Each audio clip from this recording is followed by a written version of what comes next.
The sleek glass doors of Harrington Global Industries whispered shut behind. Marcus Chen, as he adjusted his second-hand tie, his calloused hands betraying the truth his pressed shirt tried to hide. At 42, he'd learned that dignity wasn't measured by the thickness of your wallet, but by the strength of your character, a lesson he wished he didn't have to teach his 8-year-old daughter, Emma, quite so often. Next! The receptionist's voice cut through his thoughts like a blade. Marcus stepped forward, clutching his worn leather portfolio, the same one his late wife, Sarah, had given him on their 5th anniversary. 3 years had passed since the accident. 3 years of juggling 2 jobs while raising Emma alone. 3 years of watching his corporate career crumble as medical bills piled, higher than Manhattan skyscrapers. But today was different. Today was his shot at redemption, a senior translator position that could change everything.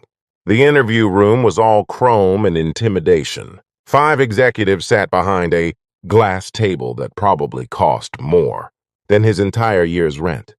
But it was the man in the center who commanded attention, Theodore Harrington III, the billionaire CEO whose face graced Fortune magazine covers and whose reputation for ruthlessness was legendary.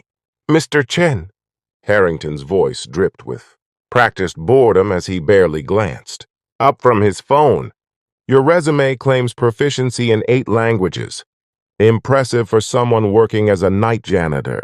The words hung in the air like a slap. Marcus felt heat creep up his neck, but he kept his voice steady. "Yes, sir. Mandarin, Japanese, Korean, Spanish, French, German, Portuguese, and English." Harrington finally looked up, a predatory smile playing at his lips. 8 languages. How industrious. He leaned back, fingers steepled. "Tell me, Mr. Chen, what would you do for this job? What's it worth to you?" "It would mean stability for my daughter, sir. A chance to use my skills to—" "Spare me the sob story." Harrington waved dismissively. "Everyone's got problems. I want to know what you're made of." He pulled out his phone again, tapping deliberately. "Here's a proposition. I'll give you $200,000. Right now. Cash if you serve me tea in Japanese. Full ceremony, on your knees." The room fell silent. Marcus could hear his own heartbeat, could feel the eyes of the other executives boring into him. $200,000. That was Emma's college fund. That was security. That was everything he'd been fighting for. "Just like a servant," Harrington continued, his smile widening. "Prove how badly you need this. Show me your desperation." Marcus's mind flashed to Emma that morning, wearing shoes 2 sizes too small because he couldn't afford new ones yet. He thought of the eviction notice he'd hidden in his jacket pocket. He thought of Sarah's last words. "Promise me you'll teach her that money never determines a person's worth." He met Harrington's gaze steadily. "Mr. Harrington, I appreciate the offer, but I'll have to decline." Harrington's eyebrows shot up. "Excuse me?" "My wife taught me that we bow to principles, not to wallets." Marcus's voice grew stronger. "And I won't teach my daughter that dignity has a price tag, not even $200,000. "You arrogant—" Harrington started to rise, his face flushing red. "However," Marcus continued calmly, "if you'd like to experience a proper Japanese tea ceremony, I'd be honored to share that cultural tradition with you, as equals. Chinoyu isn't about servitude. Mr. Harrington, it's about respect, harmony, and finding beauty in simplicity, something your money can't buy." The silence was deafening. One of the executives coughed uncomfortably. Harrington's jaw clenched, a vein pulsing at his temple. "Get out," he said quietly, dangerously. "You just threw away the opportunity of a lifetime." Marcus nodded, stood, and walked toward the door with his head high. His hand was on the handle when a voice stopped him. Not Harrington's, but a woman's voice from the corner of the room. Wait. An elegant Asian woman in her 60s rose from where she'd been sitting so quietly. Marcus hadn't noticed her. Theodore, sit down. Mother, this is my company. A company your father built on respect, not humiliation. Her voice was steel wrapped in silk. She turned to Marcus, speaking in flawless Japanese. Young man, your response showed more character than I've seen in this building in years. Marcus replied in kind, his Japanese impeccable. Thank you, ma'am, but character doesn't pay the bills. She smiled, a genuine warmth lighting her eyes. Perhaps not, but it opens doors that money cannot. Switching back to English, she addressed the room. I am Keiko Harrington, majority shareholder of this company. My husband, Theodore's father, believed that a person's worth is measured by their integrity, not their bank account.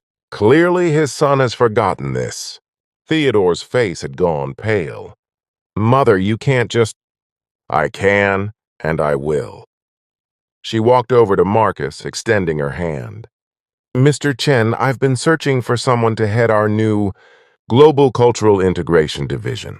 Someone who understands that true communication transcends mere words. It requires empathy, respect, and cultural sensitivity.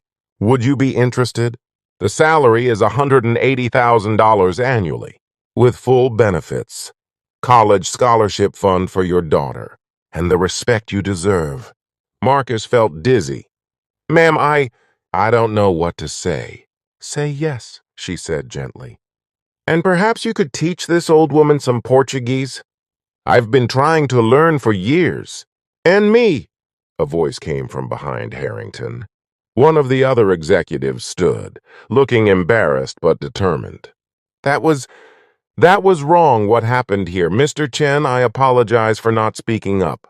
Another executive rose. Then another. Soon, everyone except Theodore was standing. A silent show of respect that spoke louder than words. Theodore Harrington slumped in his chair, his power evaporating like morning mist. This is absurd. He's just a janitor who got lucky. No, Theodore, his mother said sadly. He's a man who passed the only test that matters. You failed it long ago.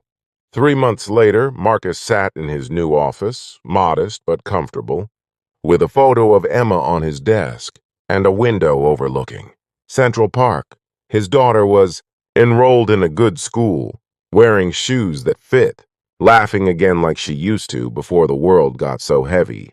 But it wasn't the salary that made him smile as he prepared tea for a visiting delegation from Kyoto. It wasn't the benefits or the security, precious as they were. It was the text message that pinged on his phone from Keiko Harrington. My son called today. He's starting therapy and asked about volunteering at a homeless shelter. Small steps, but steps nonetheless. Thank you for reminding us all what truly matters. Marcus looked at the tea ceremony set before him. Simple, elegant, perfect. Sarah would have been proud, not because he'd succeeded, but because he'd stayed true to himself when it cost him everything. Sometimes the bravest thing we can do is refuse to compromise our humanity for convenience. Sometimes the greatest wealth we possess is the dignity we refuse to sell. And sometimes, just sometimes, the universe rewards us not for our desperation, but for our courage to remain whole. As Marcus poured the tea with practiced grace, he whispered a promise to the wife he still missed every day. I kept my word. I taught her that dignity matters more than dollars. And somewhere he was certain Sarah was smiling.